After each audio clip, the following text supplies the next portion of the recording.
வணக்கம் நேயர்களே, விஷன் 9 டிவிக்காக நான் உங்கள் லக்ஷ்மி நாராயணன். இப்போ நான் பார்க்கும்போது வார ராசிபலன் 9ஆம் தேதியிலேருந்து 15ஆம் தேதி வரை எப்படி இருக்க போகுது தான் பார்க்க போகிறோம். ஸோ எப்போதுமே சொல்கிறதான், லக்னத்துக்கு பாருங்கள். ராசிக்கு பார்ப்பதை விட லக்னத்துக்கு பார்க்க ரொம்ப பர்ஃபெக்டாக இருக்கும்.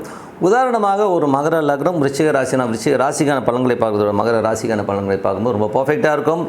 ஸோ வீடியோட எண்டில் டிப் ஆஃப் த வீக் இருக்குது, மறக்காமல் பாருங்கள். ஸோ இதை வந்து ஏன் சொல்கிறேன்னா, அந்த தசாபுத்தி அந்தரங்களையும் வந்து மிங்கிள் பண்ணி பார்க்கும்போது ரொம்ப பர்ஃபெக்டாக இருக்கும். டிப் ஆஃப் த வீக்கில் வந்து நீங்கள் அப்ளை பண்ணி போது உங்களுக்கு வந்து லைஃப்பில் வந்து அது ரொம்ப யூஸ்ஃபுல்லாக இருக்கும். ஸோ விருச்சிக ராசிக்கு வந்து பார்த்திங்கன்னா, உங்களுக்கு ராசி அதிபதி செவ்வாய் வந்து பார்த்தீங்கன்னா 8ல் இருக்காருங்க. ஸோ 8ல் இருக்கும்போது என்ன மாதிரி விஷயங்கள் நடக்கும் அப்படின்போது 6-8 நாளே வந்து பார்த்திங்கன்னா நிறைய வேலை சம்மந்தமான விஷயங்கள் ஒரு ஸ்ட்ரெஸ்ஸஸ் வரும். கடன் சம்மந்தமான விஷயங்கள கொஞ்சம் ஜாகிரதையாக இருக்குங்க. வேலையில் வந்து ஏதாச்சும் ஏடாகமாக பேசுகிறாங்கன்னா கொஞ்சம் உஷாராக கொஞ்சம் அமைதியாக போகிறது ரொம்ப நல்லது. கோபதாபங்களை குறைச்சி ரொம்ப நல்லதுங்க. ஏன்னா வந்து இதனால் வந்து என்ன பிரச்சனை வரும்னா, நமக்கு ஏதாச்சும் ஒரு டென்ஷனில் ஏதாவது எமோஷனில் கத்துறது இந்த மாதிரி விஷயம் நடக்கிறதுனால கொஞ்சம் பார்த்து நடந்துக்கணும். அதுக்கப்புறம் 2 மற்றும் 5ஆம் அதிபதியான குரு அவர் வந்து பார்த்திங்கன்னா உங்களுக்கு 7ல் இருக்காருங்க. ஸோ 2, 5, 7 நாளே குழந்தைகளோட சுப நிகழ்ச்சிகள் நடப்பதற்கான வாய்ப்புலாம் நல்லா இருக்குது. குழந்தைகளுக்கு கல்யாணம், குழந்தைகளோட விசேஷங்கள் எல்லாம் நடக்கிறதுக்கான வாய்ப்புலாம் ரொம்ப நல்லா இருக்குது. சில பேருக்கு வந்து காதல் திருமணங்கள் கைகூடி வர்றதுக்கான வாய்ப்புகளும் ரொம்ப நல்லா. பட் இருந்தாலும் வந்து அது என்ன பிரச்சனைனா, அது வந்து குரு வந்து இப்போது வந்து செவ்வாயோட சாரத்தில் போகிறதும், செவ்வாய் வந்து 8ல் இருக்கும்போது சின்னதாக ஒரு மன உளைச்சலை கொடுத்தோம். பட் ஆனால் ஒன்றும் பெருசாக ஒர்க் ஆகாது. பட் சுப நிகழ்ச்சி கண்டிப்பாக நடக்கும். ஓகேங்களா? ஸோ அது ஒன்றும் பிரச்சனை கிடையாது. அதுக்கப்புறம் பார்க்கும்போது உங்களது 6ஆம் அதிபதியான செவ்வாய் முதலே 8ல் இருக்கும்போது கொஞ்சம் அந்த மாதிரி விஷயங்கள் கொஞ்சம் பார்த்துக்கணும். அதே மாதிரி வந்து உங்களுக்கு 3 மற்றும் 4ஆம் அதிபதியான சனி வந்து 4ல் இருக்கிறது வந்து நிலபுலன்கள் விற்பனை சம்மந்தமான விஷயங்கள்லாம் வந்து நடக்கிறதுக்கான வாய்ப்புலாம் இருக்கும். தாயாருடைய உடல்நிலை சார்ந்த விஷயங்களில் கொஞ்சம் சின்னதாக ஒரு ட்ராபேக் இருக்கும், செட்பேக் இருக்கிறதுக்கான வாய்ப்பு இருக்கும். அதே மாதிரி வந்து பார்த்திங்கன்னா வக்கரமாக இருக்குது. ஸோ சனி வக்கரமாக இருக்குனாலே வந்து கொஞ்சம் வீடு விற்பனை ஆகிறதுனாலும் கொஞ்சம் டிலே ஆகி அது விஷயங்கள் நடக்கிறதுக்கான வாய்ப்புகள்லாம் கொஞ்சம் பார்த்து நடந்துக்கணுங்க. ஸோ இந்த மாதிரி விஷயங்களை பார்த்து நடந்துக்கணும். அதுக்கப்புறம் பார்க்கும்போது உங்களது 7ஆம் அதிபதியான சுக்கிரன். ஸோ 7ஆம் அதிபதியான சுக்கிரன் வந்து பார்த்திங்கன்னா உங்களுக்கு வந்து 11ல் நீச்சமாகிறது வந்து கொஞ்சம், அதாவது கணவன் மனைவிகளோட சிறப்பாக இருந்தாலும் கொஞ்சம் இந்த என்ன சொல்கிறது, பேச்சுவார்த்தைகள்லையோ கொஞ்சம் சின்ன விஷயங்களில் வந்து கொஞ்சம் அவமானங்களையோ சின்ன மனக்காயங்களை ஏற்படுத்துறதுக்கான வாய்ப்புலாம் இருக்குது. லாபம் இருக்கும், சந்தோஷம் இருக்கும். பட் ஆனால் இருந்தால் திடீர்னு ஏதோ ஒரு சின்ன பேச்சு நம்மளை காயப்படுத்திடும். ஸோ அதனால் கொஞ்சம் கவனமாக மனைவியோடைய செயல்பாடுகள் கொஞ்சம் நம்மளை டென்ஷன் படுத்துறதுக்கான வாய்ப்புகளும் கொஞ்சம் பார்த்து உஷாராக நடந்துக்குங்க. ஏன்னா வந்து சுக்கரன் நீச்சனும் ஒரு 15 நாள் தான். ஸோ அதுக்கப்புறம் அது வந்து மாறிடும்னு வச்சுப்போமே. ஒரு வாரம் 15 நாள் அது கண்டிப்பாக மேக்ஸிமம் வந்து மாறிடும். மாறுற வர கொஞ்சம் இந்த மாதிரி டென்ஷன்ஸ் இருக்கும், கொஞ்சம் கவனமாக. சுப நிகழ்ச்சி சம்மந்தமான விஷயங்கள் நடக்கும். ஸோ நடக்கும்போது ஒரு சில விஷயங்கள் வந்து நமக்கு வந்து என்னடா இவங்க இப்படி நடந்துக்கிறாங்க ஒரு ஃபீலை கண்டிப்பாக ஏற்படுத்தும். ஸோ அதுக்கப்புறம் எல்லாமே சரியாயிடும். அதுக்கப்புறம் பார்க்க போனீங்கன்னா உங்களுக்கு வந்து 8ஆம் அதிபதி. ஸோ 8ஆம் அதிபதியான புதன். ஸோ 8ஆம் அதிபதியான புதன் வந்து பார்த்திங்கன்னா உங்களுக்கு வந்து புதன் வந்து இருக்கிறது வந்து பார்த்திங்கன்னா 10ல் இருக்கார். ஸோ அதனால் தொழில் ரீதியான விஷயங்களில் கொஞ்சம் உஷாராக இருக்கிறது ரொம்ப அவசியங்க. ஏன்னா வந்து புதன் வந்து 8ஆம் அதிபதியாக இருக்கும்போது பெரிய லாபங்கள் வருது, பெருசாக வந்து அது பண்ணிடலாம் இது பண்ணலாம் சொல்லிட்டு ஏதாவது சீனை போட்டு நம்மளை வந்து ஆட்டையை போடுறதுக்கான வாய்ப்புகளும் ரொம்ப கவனமாக இருக்கக்கூடிய ஒரு காலகட்டங்கள்.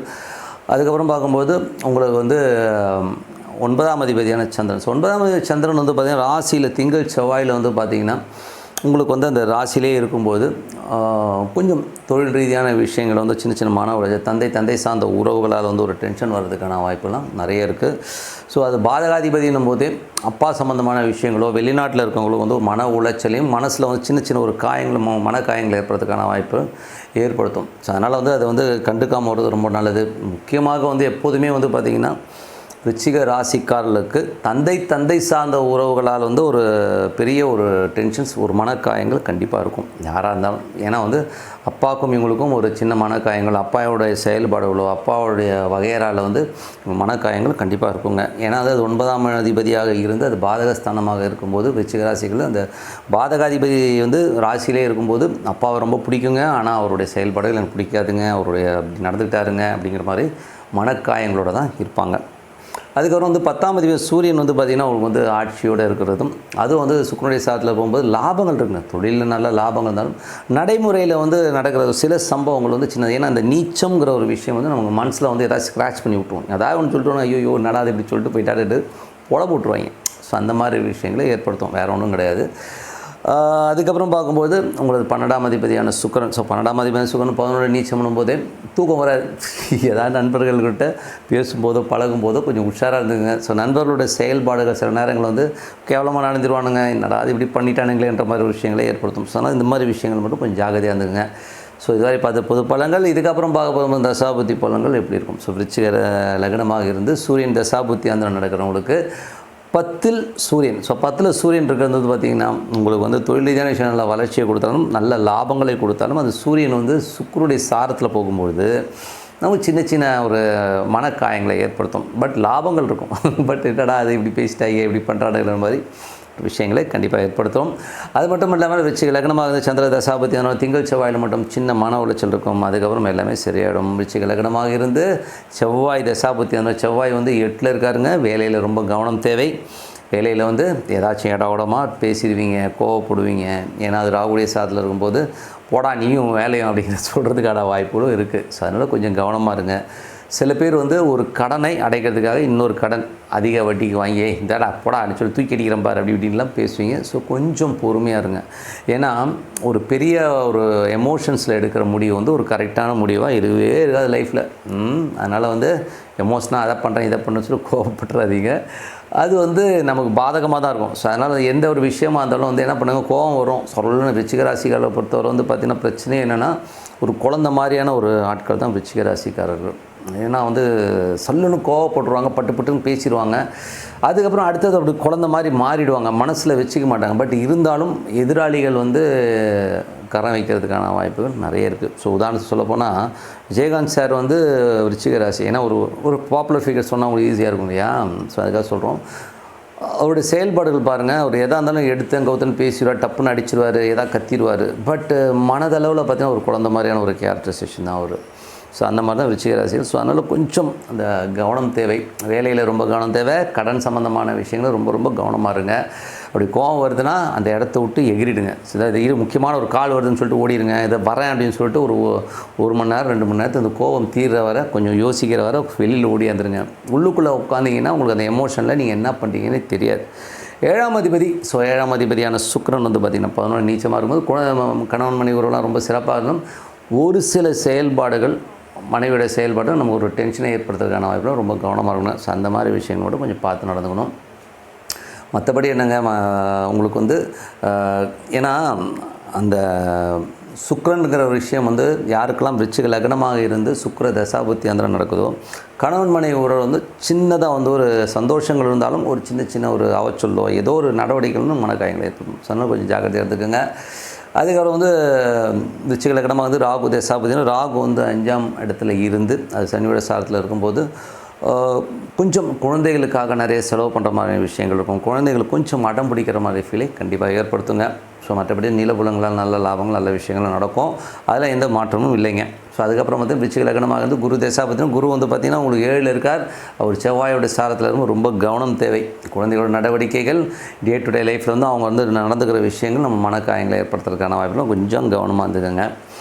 அதுக்கப்புறம் பார்க்கும்போது விருச்சிக லக்னமாக வந்து சனி தசாபுத்தி அந்தரம் நடக்கும்போது சனி வந்து பார்த்திங்கன்னா உங்களுக்கு 4லேருந்து வக்கரமாக இருக்கும்போது தாயாருடைய விஷயங்களும் ஒரு பிடிவாதத்தை ஏற்படுத்தும். அதே மாதிரி வந்து பார்த்திங்கன்னா லேண்டு வந்து ஒரு விற்கிறதோ வாங்குறதோ அந்த மாதிரி கொஞ்சம் டிலே ஆகி நடக்கிறதுக்கான வாய்ப்புலாம் நிறைய இருக்கும். விருச்சிக லக்னமாக இருந்து புதன் தசாபுத்தி புதன் வந்து பார்த்திங்கன்னா உங்களுக்கு 8ஆம் அதிபதியாக இருந்து அவர் வந்து உங்களுக்கு வந்து 10ல் இருக்கும்போது தொழில் ரீதியான விஷயங்களில் ரொம்ப கவனம் தேவைங்க. தொழிலில் வந்து கொஞ்சம் ஏடாவிடமாக கொஞ்சம் வந்து டிஃப்ரெஷன் நான் வரதுக்கான வாய்ப்புகளும் ரொம்ப கவனமாக இருக்க வேண்டிய ஒரு காலகட்டங்கள் தான். ஸோ கொஞ்சம் பார்த்து நடந்துங்க. மற்றபடி வந்து பார்த்தீங்கன்னா விருச்சிக லக்னமாக வந்து கேது தசாபதி கேது 11ல் இருந்து அது சந்திரனுடைய சாரத்தில் இருக்கும்போது நல்ல லாபங்கள் நல்ல ஏற்றங்களை கொடுக்கும். வெளிநாட்டில் இருக்கும் பெரிய லாபங்களை தரதுக்கான வாய்ப்புகள் தான். திங்கள் செவ்வாயில் மட்டும் நல்ல ஒரு மன உளைச்சல் சின்னதாக ஒரு மன உளைச்சலை ஏற்படுத்தும். அந்த டைமில் மட்டும் கொஞ்சம் பார்த்து நடந்து கொடுங்க.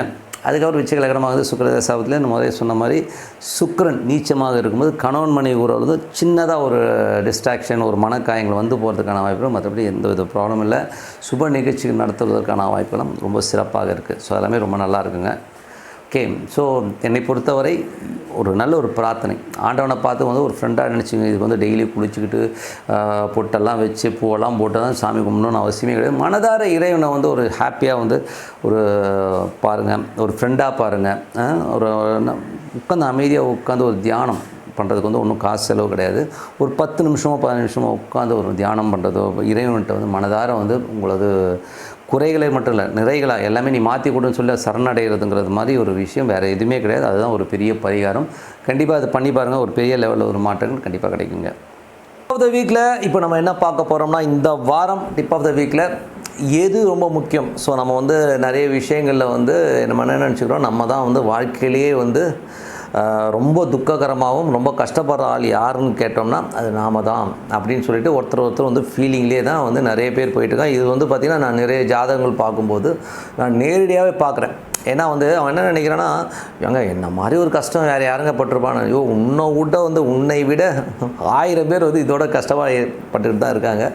ஸோ சில பேருக்கு வந்து கஷ்டமே இல்லைன்னா கூட அந்த கஷ்டத்தை வந்து மண்டையில் போட்டுவிட்டு உழட்டிக்கிட்டு இருப்பாங்க. ஸோ இந்த மாதிரி விஷயங்களுக்கு என்ன பண்ணலாம்.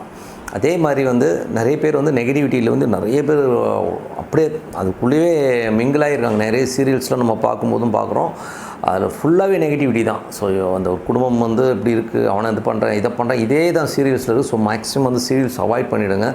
ஏன்னா வந்து சீரியல்ஸில் வந்து நீங்கள் வந்து நெகட்டிவிட்டி தான் அதிகமாக இருக்கனால அதை அவாய்ட் பண்ணிட்டீங்கன்னா உங்கள் வந்து மூளை கொஞ்சம் நல்லாயிருக்கும், ஓப்பனாக சொல்லணும்னா. ஸோ இப்போ வந்து நான் சொல்ல போகிறது என்னென்னா, இந்த மாதிரி பிரச்சனைகள் நிஜமாகவே பிரச்சனை இருக்குது, நான் என்ன பண்ணுவேன்னு தெரியல, என் ஜாதகம் சரியில்லையா, நான் வந்து அவயோகத்திலே பிறந்துட்டேன்னா எனக்கு எதுவுமே நல்ல விஷயம் இருக்காதா அப்படின்லாம் வந்து நிறைய பேர் புலம்புறதே நம்ம கேட்டிருப்போம். சில பேர் வந்து என்ன பண்ணுவோம், நிறைய பரிகாரம் பண்ணணும், அதை பண்ணணும் இதை பண்ணணும்னு சொல்கிறோம். பட் எதுவுமே வேணாம் சார். என்னை பொறுத்தவரை உங்கள் யோகமோ அவயோகமோ வாழ்க்கை நல்லா இருக்கணும்னா இதை பண்ணுங்கள். வேறு ஒன்றும் இல்லைங்க.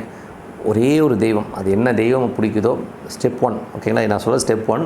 இதில் வந்து பார்த்திங்கன்னா எந்த தெய்வம் உங்களுக்கு ரொம்ப பிடிக்குமோ அந்த தெய்வத்தை மனதார பிரார்த்தனை. இப்போ ஒரு ஈஸ்வரன் பிடிக்குதுன்னா ஓம் நோச்சவனுக்கு மனசார வந்து பிரார்த்தனை பண்ணுங்கள், அது ரொம்ப நல்ல பலன்களை கொடுக்கும். அதே மாதிரி உங்களது நட்சத்திராதிபதி யார் அப்படின்னு பாருங்கள். உங்களுக்கு நட்சத்திரம் இருக்கும் இல்லையா, உங்களாடி யாராவது ஜோசியத்தை கேட்டுக்கோங்க, நட்சத்திரம் என்னன்றதை கேட்டுக்கோங்க. இன்றைக்கி ஆப் இருக்குது. ஸோ இன்றைக்கி அந்த ஆப்பில் வந்து உங்கள் date of birth, time of birth, place of பர்த்லாம் போட்டிங்கனாலே டோட்டலாக உங்கள் ஜாதகம் வரும். அந்த ஆப்லேயே பார்த்தீங்கன்னா அதில் வரும் நீங்கள் என்ன நட்சத்திரம்னு. ஸோ அந்த நட்சத்திராதிபதி யாருன்னு பார்த்துட்டு அந்த நட்சத்திராதிபதியான அந்த மூல மந்திரம் ஒன்று இருக்கும். ஸோ அது வந்து நீங்கள் வந்து படிக்கலாம். இது வந்து எங்கே கிடைக்கும் சார் இந்த மந்திரம்லாம் அப்படின்னா, ஒன்று கூகுளில் கிடைக்கும். சரி, நீங்கள் கூகுளில் போய்ட்டு இந்த நட்சத்திரத்துக்கான மந்திரம்னா டப்னு வரும். இல்லை யூடியூப்பில் போனால் ஏகப்பட்ட பேர் போட்டு வச்சுருக்கான். ஸோ அது வந்து நட்சத்திரத்துக்கான மந்திரங்களை டெய்லி வந்து படிக்கிறது ரொம்ப நல்லது. நம்பர் 1.